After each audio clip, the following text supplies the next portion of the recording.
કરવાનું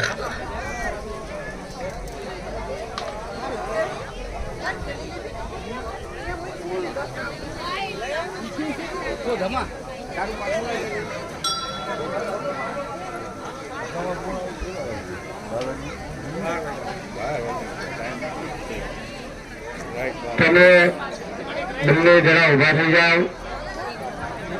તમારા કુટુંબના પરિવારના બધા બહેનો આપણે આવેલા દુર્ગમ પરિવાર બધા ભાઈઓ એકબીજા બધાને હાથ અડાડવાનો છે। જો ભાઈ સામે સવારથી અહીંયા દાદાના હોજી બાપાનો જે યજ્ઞ થઈ રહ્યો છે એ યજ્ઞની પૂર્ણાહુતિ થાય છે। જેના માટે આપણે આવ્યા છીએ ને એના યજ્ઞની પૂર્ણાહુતિ થાય છે।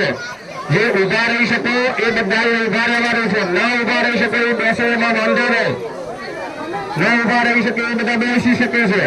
બાકી જે ઉભા રહી શકે બધા એકબીજાને હાથ અડાડવાનો છે। આ યજ્ઞમાં બેઠો નહીં હોય પણ આ પૂર્ણાવતીના શ્રીફળને હાથ અડાડે ને ભાઈ એટલે બધી આહુતિ અંદર આવી જાય।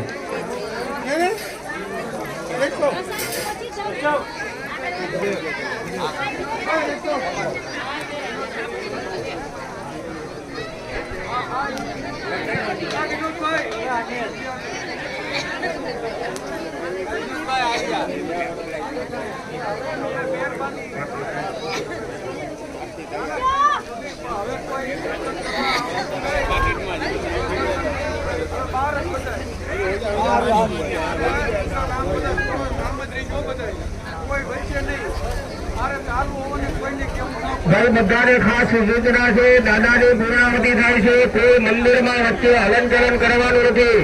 આ યજ્ઞકુંડ અને દાદાની વચ્ચે કોઈ આવવાનું નથી, કોઈએ થોડી વાર દર્શન કરવાના નથી, હલન ચલન વચ્ચે કરવાનું નથી। પૂર્ણાહુતિ થાય પછી દર્શન કરજો, થોડી વાર કોઈએ દર્શન માટે જવાનું નથી, વચ્ચે આવવાનું નથી, પૂર્ણાહુતિ ન થાય ત્યાં સુધી।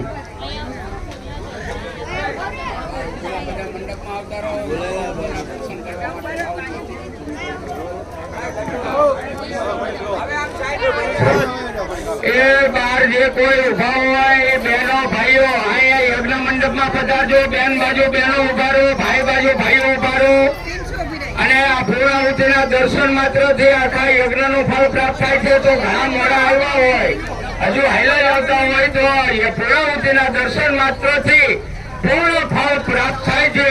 તો બધા અંદર યજ્ઞ મંડપમાં પધારજો। બાર ઉભા હોય વચ્ચે કોઈ આવવાનું નથી, સ્પષ્ટ સૂચના આપવામાં આવે છે। યજ્ઞની પૂર્ણાહુતિ થાય છે, દાદાના મંદિર વચ્ચે કોઈ ઉભું રહેવાનું નથી ને વચ્ચે આવવાનું નથી। તમે વિડીયો ઉતારો તો સાઈડમાંથી ઉતારજો, મોબાઈલમાં પણ વચ્ચે કોઈ આવવાનું નથી। તો બે જણા આપણે એવું તો ત્યાં રહેજો।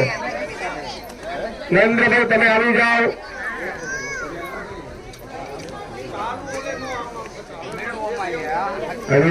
નરેન્દ્રભાઈ આવી જાઓ, અહીંયા